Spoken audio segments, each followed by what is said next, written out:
Hi అండి, welcome back to the స్పైసీనెస్ట్. ఇవాల్టి వీడియోలో క్యాటరింగ్ స్టైల్లో మునక్కాడ మసాలా కర్రీ ఎలా చేయాలో చూపిస్తాను. ఇది చాలా టేస్టీగా ఉంటుంది అండ్ రైస్లో, రోటీలో, పుల్కాలో ఇందులో తీసుకున్నా బాగుంటుంది. ఇది మస్ట్ ట్రై రెసిపీ. ఇంకా లేట్ చేయకుండా వీడియోలోకి వెళ్ళిపోదాం. దీనికోసం ఫస్ట్ మసాలా ప్రిపేర్ చేసుకోవాలి. దీనికోసం ఒక ప్యాన్ పెట్టుకొని అందులో పల్లీలు వేసుకోవాలి. లైట్గా పల్లీలు రోస్ట్ అయిన తర్వాత 2 టేబుల్ స్పూన్ ధనియాలు కూడా వేసుకోవాలి. ధనియాలు కూడా వేసుకున్న తర్వాత అవి కూడా ఫ్రై అవ్వాలి. ఇది మెయిన్, మనకు మాడిపోకూడదు. మాడిపోతే మనకి టేస్ట్ అంతా చేంజ్ అయిపోతుంది. కాబట్టి వీటిని కలుపుతూనే లో ఫ్లేమ్లో సిమ్లో పెట్టి రోస్ట్ చేసుకోవాలి. నెక్స్ట్ కొబ్బరి కూడా వేసుకోవాలి. ఒట్టి కొబ్బరి వేసుకోవాలి, డ్రైది. ఇది కూడా ఫ్రై అయిపోయిన తర్వాత 4 లవంగాలు, 1 ఇలాచి అండ్ చెక్క కూడా వేసుకోవాలి. ఇవి కూడా దూరగా ఫ్రై అయిన తర్వాత చివరిలో దింపుతామని ఒక 1 మినిట్ ముందు గసగసాలు వేయాలి. గసగసాలు కూడా లైట్గా అలా వేసేసి తీసేయాలి.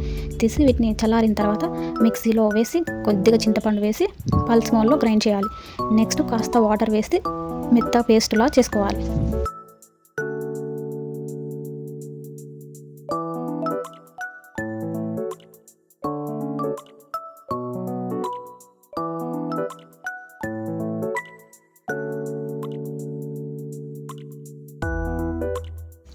అదే ప్యాన్ తీసుకొని అదే ప్యాన్లో ఆయిల్ వేసుకోవాలి. ఆయిల్ హీట్ అయిన తర్వాత జీలకర్ర, పచ్చిమిర్చి, కరివేపాకు అవి ఫ్రై అయిన తర్వాత మిక్సీ జార్లో పల్స్ మోడ్లో తిప్పుకున్న ఆనియన్ వేసి అది కూడా ఫ్రై చేయాలి. ఫ్రై చేసిన తర్వాత అల్లం వెల్లుల్లి పేస్ట్ కూడా వేసుకోండి. నేను అది వేసుకోలేదు, అది కూడా వేసుకోండి, బాగుంటుంది. నెక్స్ట్ ఎప్పుడైనా సరే కోల్డ్ ప్రెస్ ఆయిల్సే తీసుకోవాలి, హెల్త్కి మంచిది. నెక్స్ట్ గీ తీసుకోవచ్చు, అది కూడా మంచిది. ఆనియన్ ఫ్రై అయిన తర్వాత టమాటో ప్యూరీ ఇది కూడా మిక్సీ జార్లో వేసుకొని పేస్ట్ చేసుకొని బాగా కలిపి మూత క్లోజ్ చేసేయాలి. అప్పుడే మనకు పచ్చివాసన స్మెల్ అంతా పోయి దగ్గర పడుతుంది. అంతవరకు మనం మూత మూసేయాలి. లో ఫ్లేమ్లోనే చేసుకోవాలి ఇది, లేకపోతే త్వరగా మాడిపోతుంది. సిమ్లో పెట్టి చేసుకోవాలి. నెక్స్ట్ మూత తీసి ఒకసారి కలపాలి. కలిపిన తర్వాత దీనికోసం లైట్గా పసుపు, సరిపడా సాల్ట్ అండ్ కారం కూడా మీ స్పైస్కి తగ్గట్టు వేసుకోవచ్చు. నేనైతే ఫుల్ 1 టేబుల్ స్పూన్ వేసుకున్నాను. మీకు సరిపడా మీరు వేసుకోవచ్చు.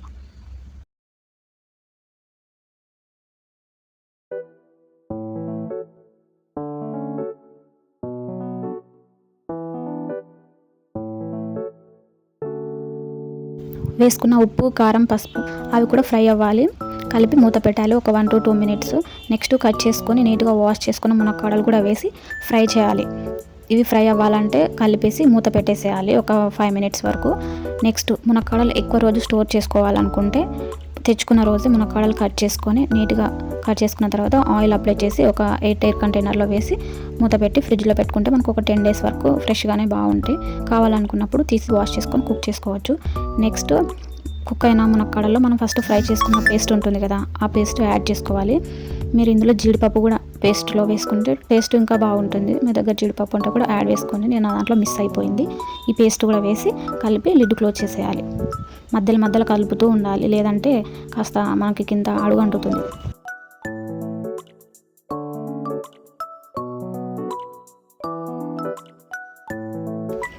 మరొకసారి నీట్గా కలుపుకొని వాటర్ యాడ్ చేసుకోవాలి.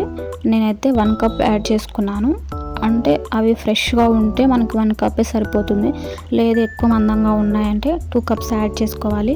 నేను ఫస్ట్ అయితే 1 కప్ ఆఫ్ వాటరే యాడ్ చేసుకున్నాను. వాటర్ యాడ్ చేసుకొని నీట్గా కలుపుకొని మళ్ళీ మూత పెట్టేసేయాలి. ఇలా మధ్యలో మూత తీస్తూ కలుపుతూ ఉండాలి, లేదంటే అడుగు అంటుతుంది. మధ్యలో కలుపుతూ ఉంటే మనకు ఏమీ అడుగు అంటదన్నమాట. నెక్స్ట్ వచ్చేసి మనకు ఉడికిందో లేదో తెలియాలి అంటే మనం కలుపుతున్న గరిటెతోనే మునక్కాడని ప్రెస్ చేసి చూస్తే మనకు ఉడికిందా లేదా అనేది అర్థమవుతుంది.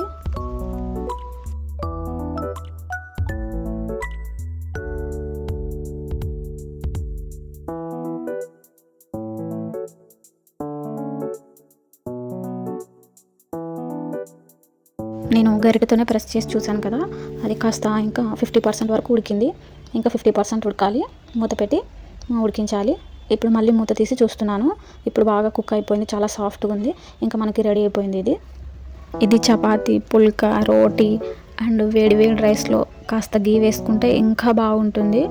అండ్ నా వీడియో నచ్చితే లైక్ చేసి, షేర్ చేసి, సబ్స్క్రైబ్ చేయండి.